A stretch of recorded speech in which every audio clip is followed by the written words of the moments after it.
శ్రీరామ్. జై శ్రీరామ్. ఈ విధంగా రామాయణం సారాంశం మొత్తం మనం చూసుకున్నట్లయితే శరీరం దృఢంగా ఉంటే వచ్చేది శక్తి, మనసు దృఢంగా ఉంటే వచ్చేది సామర్థ్యం, ఆత్మ దృఢంగా ఉంటే వచ్చేది శౌర్యం. రామాయణం మొత్తం మనం చదివితే మనకు అర్థమయ్యేది అదే. ఏంటంటే రాములు వారు తెల్లవారితే పట్టాభిషేకం చేసుకోవాల్సింది తెల్లవారేలాక మారిపోయింది. అంత అంటే వనవాసాలకు వెళ్ళిపోవడం, రాముడు వెంటనే తమ్ముడు అయినటువంటి లక్ష్మణుడు కూడా బయలుదేరడం, వనవాసం చేయడం జరుగుతా ఉంది. అంటే కష్టాలు, నష్టాలు, బాధలు, సంతోషాలు అన్ని కలబోసి అన్నిటినీ అనుభవిస్తేనే అది జీవితం అవుద్ది. భగవంతులు కూడా మనలాగే మానవ జీవితం ఎత్తి చేయడం జరిగింది. అందువల్ల ప్రతి ఊరు, ప్రతి గ్రామంలో రాములు వారి దేవాలయం అనేది ప్రతి ఊర్లో ఉంటది. ఏంటంటే ప్రతి వాళ్ళు చేసుకుంటా ఉంటారు శ్రీరామనవమి సంవత్సరానికి ఒకసారి. నా పేరు హర్షత్ విహార్.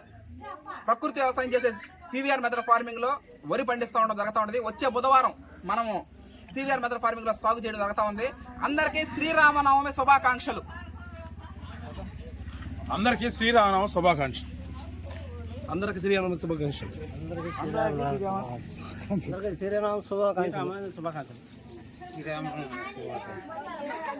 శ్రీరామ శుభాకాంక్షలు.